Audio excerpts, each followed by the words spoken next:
Hey guys, it is time to wrap up January and introduce you to our new magical Readathon character.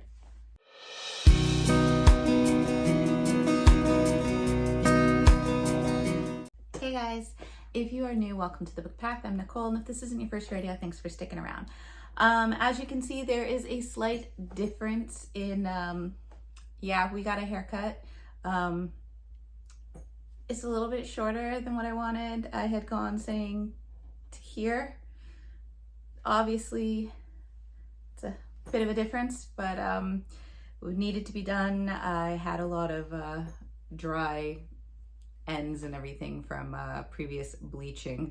So it had to be done, and hair grows back. So we are rocking the, not too short. I mean, it looks a lot shorter when I don't straighten it, but either way, it's fine. It's hair, it grows, but yes. So now that we've moved on from my hair drama, January is over. Didn't read as much as I thought I was going to be honest, but I did make a lot of progress with our brand new character for Magical Readathon. We have said goodbye to Farron and Azraelin, and we are introducing a new character, new job, new story going forward. I'm having fun with this character so far in creating him. So most of the books this month, or for the month of January, basically we're going towards building up this character. I think there's like one or two that did not, so I figured we'd just do them all in one go and just have a wrap up and character creation video all in one. So let's go ahead. I'm just going to do them in the order I read them, and I'll let you know what attributes they've given to our new character as they go. So obviously, all you guys are wondering who this new character is. So without any more delay, let's go ahead and introduce you to Alaric Shadowstone. I'm going to put the picture right here. I do not own this picture, so do not come after me. Don't go, whatever. I am saying I don't own it. I found this on Pinterest by, I think it's Fantasy Artworks, or it's Fantasy Artworks, because it has like a YSY at the end. But you can see it on the picture, and I will go ahead and I will put and give credit where credit is due, because this is, I'm not getting in trouble for this one, but I do love the artwork, and I figured this was pretty much Alaric. So this is Alaric, but everybody kind of calls him Rick. So yes, there's a little mummy reference in there. Thank you. But yes, this is Alaric Shadowstone, and he was raised basically in Eartheria, and Alaric was raised as an orphan in the city of Shadowstone, which is in Eartheria. Shadowstone was the name given to him because he is an orphan. Due to his need to survive, Alaric has developed a rather magnetic and flirtatious, possibly manipulative personality, only manipulative when he, needs something. Being an orphan has led to a rather solitary existence. He's kind of a lone wolf type. He's considered an outcast, and so he grew up spending a lot of his time in the cemeteries and burial grounds surrounding Shadowstone. He finds them rather peaceful, and it was here at an early age that Alaric discovered that he had the abilities to communicate with the spirits of the dead. So he found out that he is one of the fewer people that has this ability, and he's kind of wanting to know how he acquired it and how to grow it. So with having that insatiable thirst for knowledge and his natural curiosity, Alaric has decided to go to Aurelium Academy to learn more about the skills and how to better use them, and also to just get his path going in life. So I'm gonna just leave that up here while we go through this. And basically, obviously, as we know, we are trying to get him his character build. Okay. So in order to get him his province, which is Eartheria, we had to read our first book, which is to read a book that features Fae or Elven characters.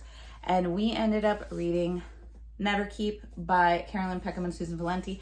This is kind of a new book in the Zodiac Academy world. It does not feature the characters of Zodiac Academy. It is its own thing, and honestly, if you didn't tell me this was kind of supposed to be in the same world, I really wouldn't have guessed it was in the same world. It's kind of its own thing, except for the fact that there are shifters, there are Fae with powers and elemental powers. Um, Basically, you have a world that is kind of, it's so weird to say that it's like the world in Zodiac Academy, because this one just felt so much like its own thing. And you have these different like quadrants of this part of the world, I guess you would say, that are based on the elements. So you have fire, air, earth, water, and they're all at war. And they've just been at war for a while, and there is kind of this dead zone in between where these kind of like half mechanical, half like animal beasts lurk and live. So basically this book is following two female characters. You have Everest, who is kind of an outcast in the water tribe, and you have Vesper, who is kind of a badass blood witch, succubus basically, from the air tribe. And both of them are about to enter Neverkeep, which is kind of this 1 year or so training program where they are to learn to shift into whichever creature or fae counterpart they have, whether it be like a wolf, a vampire, whichever, if they haven't been shifted yet. They are also going to learn what elements they can control if they haven't learned that before, basically to build them up to be strong. Now, all the elements kind of converge on Neverkeep. It is supposed to be the one place of peace where you train, and then you go back out to the to wherever you're from and continue on the war.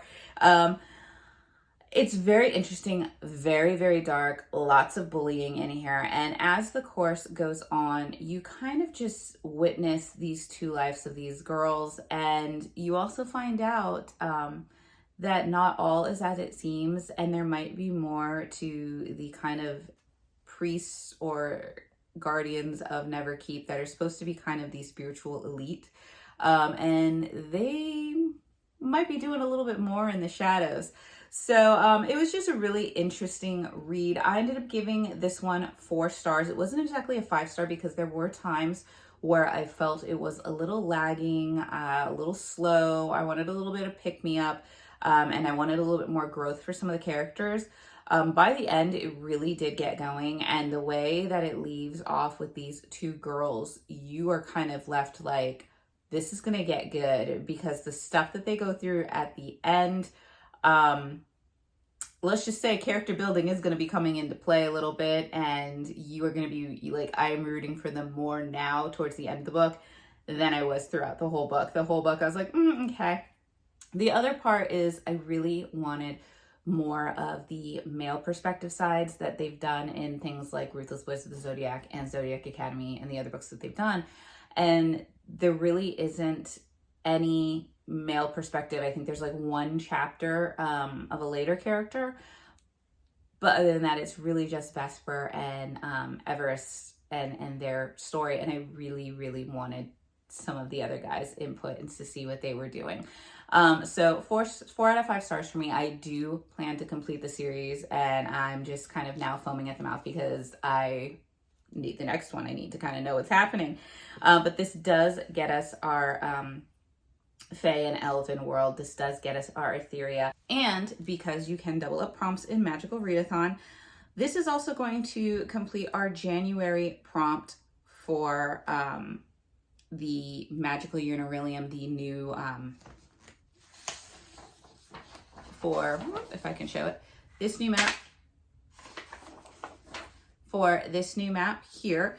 And basically for January, for whichever path you were choosing, it was to read a book that was published in 2024. So any of the books really that I was reading, a lot of them were published in 2024, so they all could have kind of fit it. But, I shouldn't say all, but probably a majority of them could have. But we're just going to go ahead and use Neverkeep for that. So we got our Etheria, we got our January pick. Highly recommend. So next up is we wanted to know if he is a wildling or an urban. So of course he is going to be more of a wildling due to his heritage. And so in order to be a wildling, you have to read a book that is set mostly outside. So for that one, I ended up reading The Forest Grimm by Catherine Purdy. This is pretty much what I would consider more of a YA. This was basically, you have this small village that was very prosperous, and shared kind of a, they lived in prosperity with this kind of magical forest.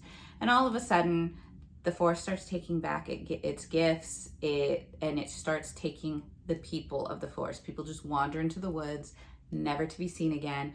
And so you have the main character, Clara, who she kind of lives on the forest edge, and her mother was one of the first ones taken. And every year they have this kind of raffle, so to speak, where somebody who is of age as an adult gets to be chosen to go off into the woods to try to find out what happened. And usually they only get so far because the forest will like spit them back out. But Clara has been gathering information, and she has been figuring things out, and she might have a little bit of a clue into what she needs to do. But lo and behold, it's not her that gets chosen. It's Axel, the kind of town hottie, if you will, that has grown up with Clara, and they've been really good friends. And you find out that Axel's betrothed was also one of the ones that was taken. So Axel gets spit out. And throughout this time, Clara's like, I might have a way to get us in. So now the two of them are going to sneak into the woods together to find out what happened. And while this is going on, Clara is starting to develop feelings for her friend Axel. However, her grandmother, who is a tarot reader, has read her cards, and she knows that nothing can come of any relationship because her role is to basically die bringing back and saving the people. So it's very interesting what's going on with it. I ended up giving this one 3 stars. It was what it was. It was good. I just kind of expected a little bit more from what they were finding out. I felt like a lot of it was just them kind of just wandering in the woods and not really discovering things or searching for things. It was just kind of like being in the woods. And then when stuff does happen towards the end, it seemed a little like, oh, okay, all right. There is a sequel because there was one loose end that I was curious about, and apparently the sequel is supposed to tackle that, so I will be reading the sequel. But yeah, I gave it a 3 stars. It was interesting. Definitely a darker twist on some of the Grimm fairy tales, and even then, it's not really exploring all of them. It's only really exploring like 2 or 3, I think, or actually maybe 3 or 4. But not like, it's not like a whole Grimm fairy tale world. It's just a few of them, at least in this novel. But yeah, so 3 stars. Ended up giving us our wildling book that we needed, so we went ahead and finished that. So next up, we wanted to get our heritage, which was for Alaric or Rick being an earthling, and he is an air earthling, which usually means that they have wings or they have like purple kind of scrolls and insignias on them. Obviously from the picture you can see the wings, but also he's kind of covered up some of his purple with some nice little tattoos there. So you can see the purple. It glows a little bit when he does practice magic, so it is there. But basically, for him to get his earthling or his heritage done, we needed to read a book with an elemental word on the cover or an image. So with that, I went with Hunt on Dark Waters by Katie Robert because water is an element. So we went and did this one. This had been on my T.B.R. for a while too, and I wanted to get to this. I've been really liking Katie Roberts' books with the Dark Olympus series and the, I think it's the O'Callaghan's, is it? With the Dark Succession Heated Rival series. That's like right up over here. So when she was doing a pirate one in a fantasy world, I really wanted to check it out. This one I ended up giving 3 stars. It kind of was what it was. You basically have Evelyn, who is a witch, and she's also a thief. She's in a relationship with her girlfriend, who's like a vampire, although they don't really put labels on their relationship because they both like to be kind of independent doing their things. And when they are basically thinking of spending the night together, stuff unravels, and the girlfriend ends up, because her family is coming to visit and her family is a bunch of bloodthirsty like vampires, She tells Evelyn to run. Evelyn basically thinks that her girlfriend's breaking up with her, and in a fit of kind of rage and anger, she steals from her girlfriend, which is a big no-no, and she's in a room, and then when her girlfriend's coming in seeing what she did, she's very angry and is going to go and attack her basically, and Evelyn escapes through a portal. Now, all the portals from all the different realms kind of come to this, I am not going to pronounce it at all. So basically, there is a fantasy world that links all these portals to all the other worlds. And there is a group of individuals, the Kinanwin. I don't know if that's how you pronounce it. I'm sorry. But basically, there are a bunch of like pirate ships and pirate fleets that their role is that should they discover you and you are any sort of monster, they kill you. If you are human, they basically force you to join their fleet or they kill you. So it's kind of a very interesting take on it. But basically, you have Bowen, who is the captain of one of the ships. And he's like the good captain. He tries to stick by the rules and what he believes is the good stuff. And there is his first mate who's not really on par with him, and you're getting wind that there's going to be kind of an uprising on this ship possibly. And then Evelyn lands in the waters. They rescue her. She of course has to take the bargain to become part of the ship, even though she fully plans to break her promise. So it's just kind of like the antics of what's going on, because all Evelyn wants to do is escape. Bowen wants to try to keep her from escaping because he knows if she tries to escape, then they have to hunt her down and nobody survives the hunt. Plus, feelings are kind of growing between them. So it is kind of fantasy. It is kind of action-packed. You are kind of finding out that not everything is as it seems, and there's going to be more exploration of that in the next book, which I think is the story of Evelyn's ex-girlfriend, the vampire girl, and another character. But I gave it 3 stars just because I wanted a little bit more. Like, I felt like maybe this could have been a little bit more dense. I felt like there could have been like a little bit more discovery. And the relationship dynamics weren't as good as she's done in some of the other books. Like, they fit together, but it just felt like they fit together because they were there. The spicy scenes, not gonna lie, the spicy scenes were very interesting, and some of the powers that Bowen is able to utilize during those scenes, yeah, we'll put him in the Shadow Daddy category. That's where he's gonna stay. But yeah, so finishing this book, 3 stars, ended up giving us our heir, our Earthling heritage. So we were able to do that. And I will be continuing with this series because I do want to know some of the elements of where it's going. And it's going to be interesting because, like I said, it's going to feature 2 kind of new character perspectives. Okay, so next up, I took a little mini break from the Magical Readathon because Final Book Support Group was going on. And I was trying to get an entire series done. There were 4 books in this series, and that was The Coven of the Crow and Shadows. And we were starting off with book 1, which was Legacy. Sadly, Legacy is the only book that I got done. It took me a lot longer than I would like to admit to finish this book. There were a few times where I thought I was going to put it down, which was really sad because, like I said, I had met the author of this book, and the way she had described this world to me and the characters, I like instantaneously fell in love with it. So I was wanting to read it knowing that, oh my God, this is gonna be great. I ended up giving it 2 stars.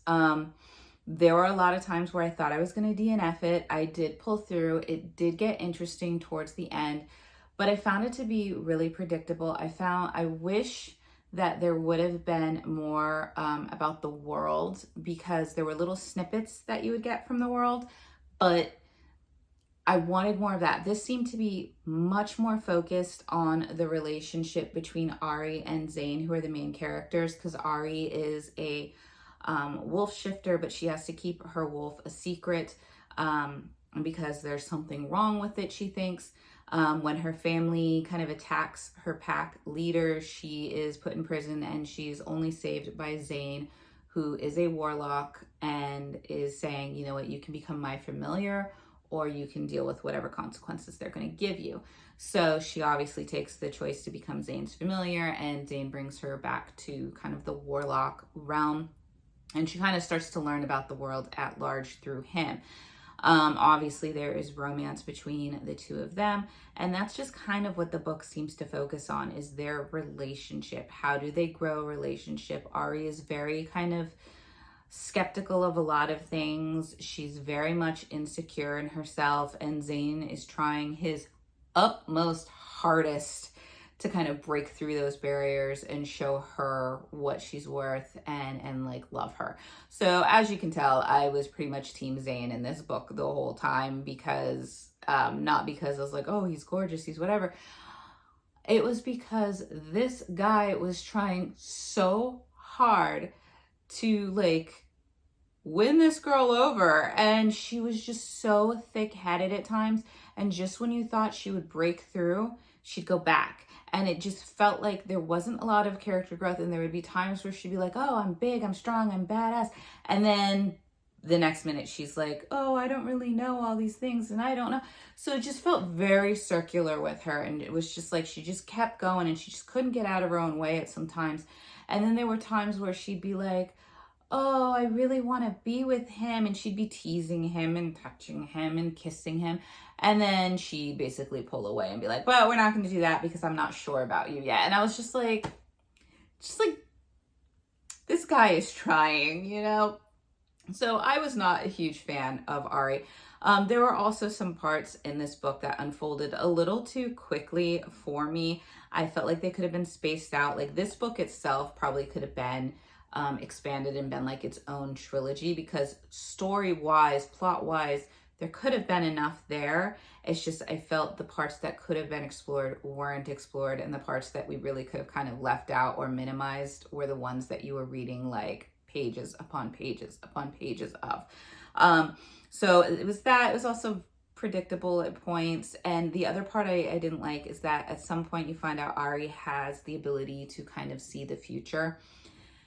So there's a lot of times where she's like, oh, I had a dream, and then she's recounting the dream in detail, and then later on that scene like unfolds, and it's not as thrilling because you literally heard about it when she's talking about her dream. So it was kind of like underwhelming in that, but there were parts of it that set up for the series, because I was wondering how they were going to do that with what was going on plot-wise. So I will be continuing the series. I'm hoping that because this book maybe creates the basis for kind of the plot and the prophecy, so to speak, that should happen, that maybe the next books going forward don't focus so much on those things, and maybe, you know, writing has improved a little bit, and just things get better from it. So we will go ahead and keep trying the series. But this one, like I said, this was the only book we got done for the final book support group, which is why I did not do its own wrap up, because I'm not going to do a wrap up for just the one book. But yeah, so we did that one, 2 stars, and we will continue the series. So back to the Magical Readathon. We obviously, you can kind of skip ahead. I know that it's kind of been like, if you wanted to create a new character, just create the new character, but I kind of wanted to help them out a little bit. And so we did do the novice path, which was, I think you had to read like, yeah, you must complete 2 prompts to reach Aurelium Academy. So we doubled up again, and we did basically like any of these kind of work for them. I didn't really select one because there was like, you could do the Aurelium Academy arc, a book with a school setting, which was kind of like Neverkeep. You could do the Novice Path, which was a book with a map, and I think like almost all the books I had maps in them.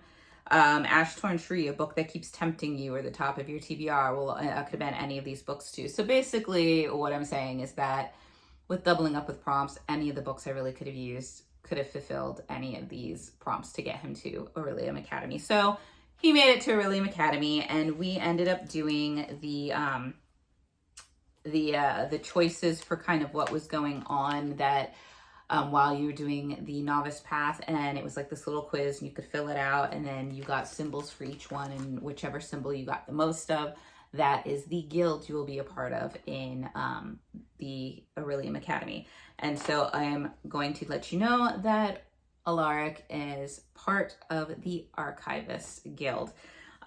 So the Archivist Guild is basically, if I can find it on here, the Archivists are the guild of lore keeping. They're the guardians of knowledge, both lost and forgotten. They deal with the ancient magic, and they basically get to, as their special kind of privilege, they get the unique calling of paying homage to a deity and kind of getting the blessing from that deity, which is their unique kind of gift for their calling. But I felt like this was a really good fit actually for Alaric. I keep calling him Alaric because I just like the way that sounds better than Rick, but you can call him Rick, you can call him Alaric, it's whichever, but I like Alaric. So he fits with this because of his thirst for that knowledge to find out about his ability to communicate with spirits. And so when I was looking at the deities that you can form a pack of, well, of course, he's going to form a pact with Velenus, who is the god of death and rebirth. Of course, this amplifies Alaric's necromancy abilities as well as herbology. Experienced patrons can also communicate with the dead.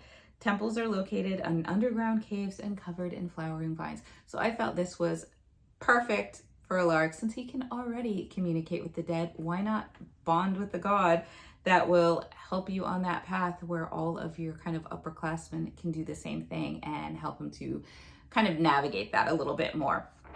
So in order to form that bond, we needed to read a book with high stakes. And so for the book with high stakes, I ended up picking up The Stars Are Dying by Chloe C. Peñaranda. This one, I gotta say, this is one of the most beautiful books I own because yes, stunning cover, sprayed edges, but, and I know I've done this in the book haul when I got it, but look at that. And as I was going through it, I was so excited because I found out not only did it have like a map, but it had pictures. It had not a whole bunch, but there was like 3 or 4 scattered in here that were just really great black and white kind of images for the book. This was really interesting. I ended up giving this one a 4 out of 5 stars as well, and I'll explain. But basically you have this main character, Estrella, and Estrella at the beginning is basically imprisoned by this guy who owns, for lack of a better, a gambling hall or brothel, and he kind of keeps her hidden. He pretty much uses her as a plaything, although he kind of says that he loves her. And so she's very much manipulated, very much sheltered. She can't remember certain things past like basically showing up out of the woods, and she has no memories of what happened after that. She doesn't remember her childhood, doesn't remember her youth at all, doesn't remember why she was running in the woods. So she kind of has this amnesia about that. But you find out that there is kind of this world where vampires existed, and that there was this big war between the Celestials and the vampires kind of took over, and the Celestials are in hiding.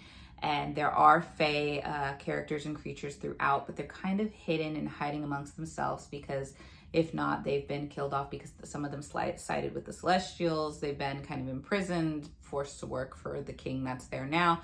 And every 100 years, all the realms get together. They submit a candidate, Hunger Games style, if you will. And these candidates are supposed to go to the capital city where they are in this competition.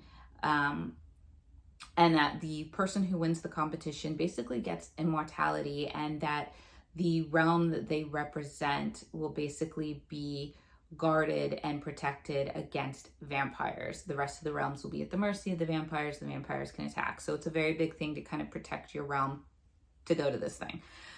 So Estrella's friend is the one that is kind of designated to go and be the competitor, although things happen and her friend passes away, and now Estrella must fulfill the wish to protect the realm and go to the capital disguised as her friend to win this challenge and save the kingdom basically that she comes from. And all the while she's trying to figure out who she is. And there is this person that keeps showing up that she talks to that apparently nobody else can see, and that is Night. And Night kind of talks with her, and it's hard to distinguish at points. Like, Night tries to tell her, I'm not there. This is, you're doing all of this. This is kind of you that's doing it. So there's a lot of time where you don't know if he's really there or he's really like talking to her, or if this is herself talking to her. So it got really confusing a lot of the times because you didn't know if he was really there, if he's not really there. Is she really doing this? Is she, you know, insane, basically? Which is questions that she kind of has herself. And she's trying to figure out, because Night seems to know a lot about who she is, but he won't tell her. And so he keeps helping her through these trials and protecting her and guarding her. And so there is a little bit of romantic feelings going on between them. And she's starting to get little tidbits about what was going on, who her friend was, what the plans were, in fact, that people were going into, because obviously the competition's not all that's going on. There's other things at stake. So it's just kind of falling into this world where you're learning more about the war of what happened and how Estrella fit into that and who she really is and what is her part to play. And so it was really good. It just, there's so much of it where, because she's talking tonight and nobody else can kind of hear or see it, and there's certain parts where she's saying, like, she's reliving things, or she's thinking about things, or she's dreaming about things. There's a lot of the book that it didn't let you kind of know what was what. So I had to reread a few things to let me know, okay, this was a dream. Okay, no, this was not him right there. Oh, okay, no, this was. So it took a lot of you kind of like thinking about, is this really happening to her or not? That kind of pulled me out quite a few times from the story. So I wasn't the hugest fan of that.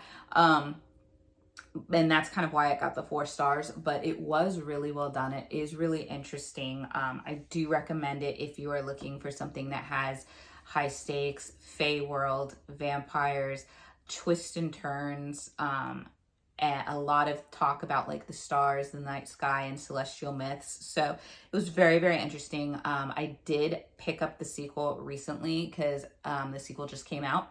So I will obviously be diving into that at some point. But yes, I do recommend it. And obviously this was just a very, very stunning book. So I'm very happy that it was also a really good book as well. But that gets us our bond with Velenus.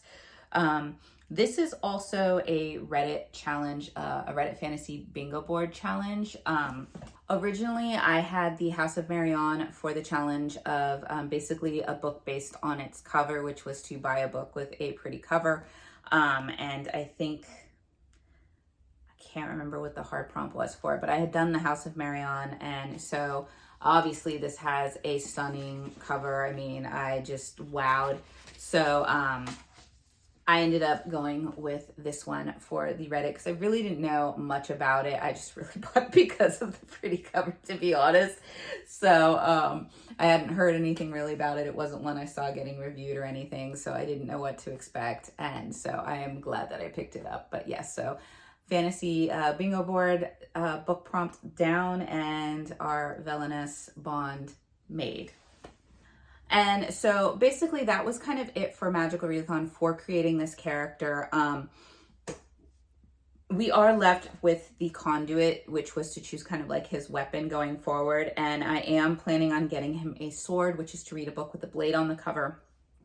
For that, I have chosen 5 Broken Blades by May Corland. I haven't read it yet though. This was the one book that I didn't get to, that I had been wanting to get to last month. So hopefully at some point we will get to this before the month of April. I am going to try hard to get to it. I've heard really good things about it. So, and I know that the sequel came out recently as well. So I do want to get to this and read it. And obviously it's got some pretty cool edges and things as well. But this will be my blade on the cover, getting him his sword. Okay, and for the final book that I read for the month of January was our Cocky Hero pick, which was Arrogant Assassin by Lissa Cole. This one I ended up giving 4 stars. It was good. It was just lacking a little bit. I don't know if it's because I wanted Chance from Cocky Bastard to show up more in this one, considering it kind of took place around the same thing, and it did include Aubrey at some points. But I just wanted just a little bit more from this one, but it was still really good.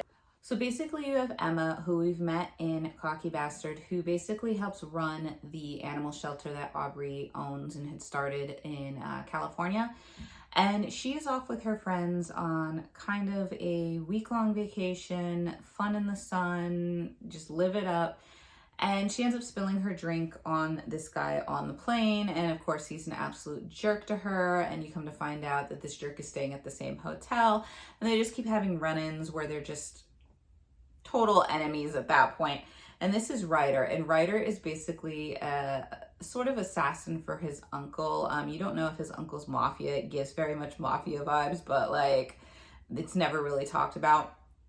And so he's there to basically do a hit on somebody, and he keeps running into Emma, and Emma keeps just infuriating him. Finally, they decide, you know what? We're going to put our side of differences, because he doesn't want her to keep thinking that he's a jerk, because whatever reason, it just rubs him the wrong way.